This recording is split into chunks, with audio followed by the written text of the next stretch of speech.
Here is a question that I recently asked myself. What does my security deposit cost me? The normal understanding is nothing, right? It is refundable. You get it back when you move out. I mean, that's the whole point of a deposit. But let's run the numbers. Say I rent a flat in Bangalore for 40,000 rupees a month and I paid a 10-month deposit, which by the way is common in this city, that is 4 lakh rupees. Now, if that money sat in my own fixed deposit at today's rate, say around 6.5%, it would earn me about 26,000 rupees a year. Instead, it sits in my landlord's account and whatever it earns for him. 26,000 rupees is more than half of my monthly rent. So every year that I rent my flat, I'm basically handing my landlord almost one extra month of rent. And that's the problem because nobody really thinks of a deposit as what it actually is, which is an interest free loan from us to our landlords. Now, imagine how many people in India live as renters. A study by the property platform No Broker, which was reported about by Business Standard this week, estimates that tenants across India's six biggest metros have handed landlords, and wait for this, 1.26 trillion rupees in security deposits. That is 1,26,000 crore rupees of tenant money. Now, if this was put in FDs, it would generate more than 8,000 crore rupees a year in interest. In Delhi NCR, for example, the study found about 42% of tenants did not get back their full deposit when the lease ended. 3 in 10 saw deductions, around 1 in 8 ended up fighting a dispute, and more than 4 in 10 lenders in this market either lose a piece of their own money or have to fight to recover it. The scary part is how normalized all of this has become, like it's a part of renting. And here is what gets to me the most.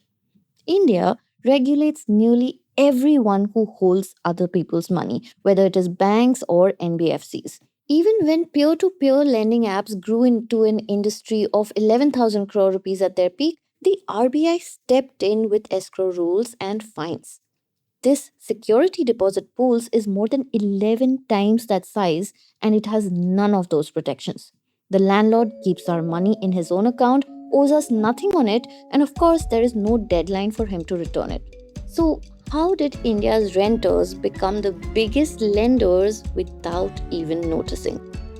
Welcome to Daybreak, a business podcast from the Ken. I'm your host Snigdha Sharma, and I don't chase the news cycle. Instead, every day of the week, my colleague Rachel Varghese and I will come to you with one business story that's worth understanding and worth your time. Today is Friday, the 17th of July.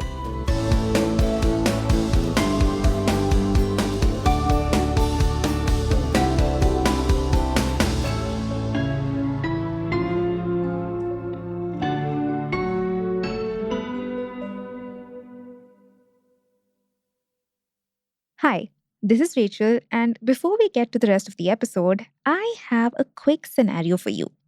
Imagine that your main AI account, ChatGPT, Claude, Gemini, whatever you actually live in, vanishes tomorrow.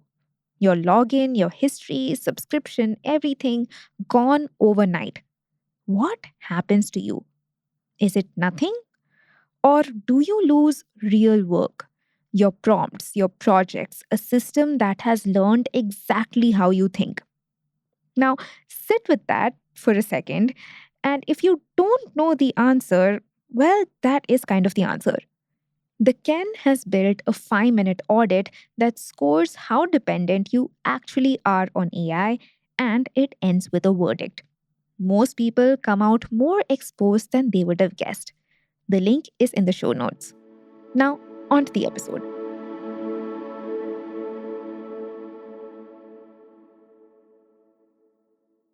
The No Broker study breaks down the 1.26 trillion rupees down by city.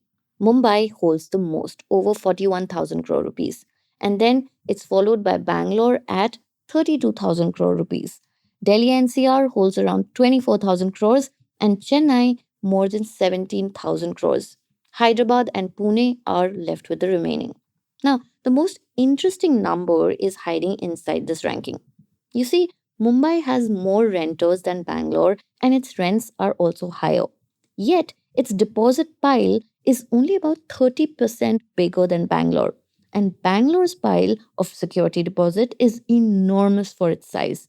And the reason for this is one that all of us renters in this city know. Deposits here commonly run from anywhere between 6 to 10 months of rent. In most other metro cities, it is about 1 to 2 months. This gap makes you wonder, what really is a deposit? A deposit is supposed to price risk, right? It is a chance when maybe a tenant destroys the flat or vanishes without paying rent. But if this was the case, the deposit would track the tenant, no? For example, a software engineer with a steady salary and 5 years of documented rental history would pay a small deposit wherever she went. But in practice, the deposit tracks the city. The same tenant with the same salary and the same furniture is asked for 2 months in one metro city and 10 months in another. So, how did her riskiness increase by 5 times as soon as she crossed the Karnataka border? Clearly, this deposit is measuring something else. And what is that? It measures how much the local market lets the landlords take. Let's take Bangalore.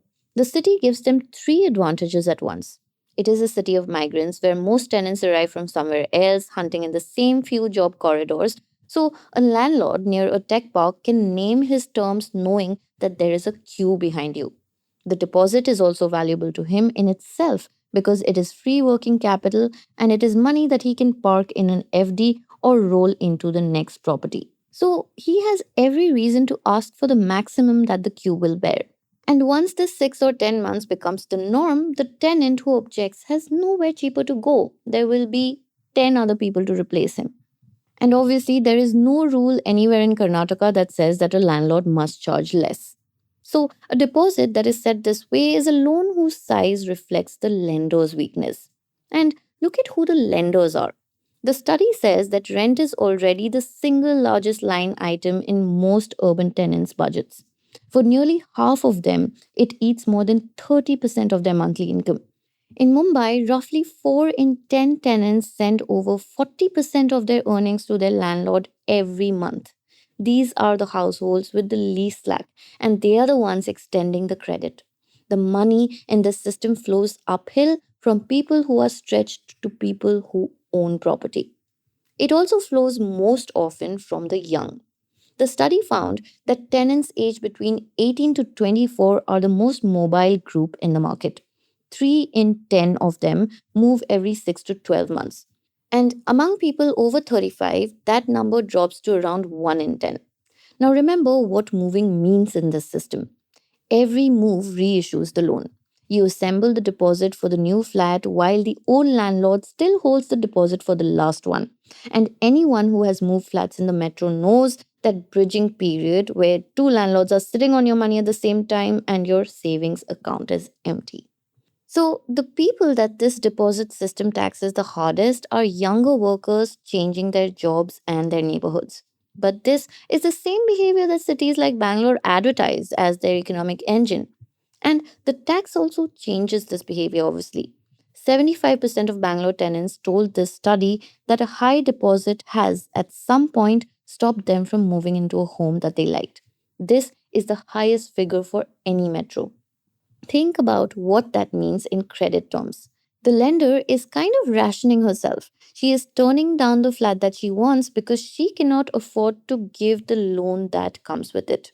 Now, here is the part that really blows my mind. We, people who move to cities and live in rented apartments, always look at this security deposit as a phase of life. You rent through your 20s and 30s, you lend and then you recover and then you lend again, and eventually you do buy, and then the whole circus ends. But this study's data says that that exit is kind of closing. For the same property, the EMI on a 30-year home loan now runs well above the monthly rent in every major city, and the gap has widened since 2021. Tenants keep renting because the math of buying has moved beyond them. So, if things continue like this, I mean, if renting becomes the norm or the permanent condition of urban working life, the deposit is a loan that we are extending for decades.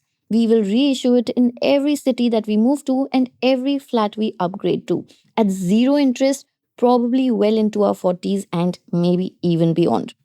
What I'm trying to say is a lending relationship this large, this permanent, and this one sided should ideally have a regulator standing over it, no?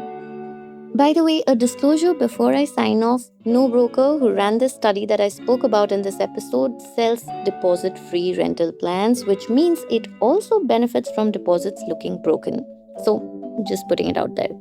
Thank you for tuning in, and if you have any feedback, please write to me at daybreak@theken.com.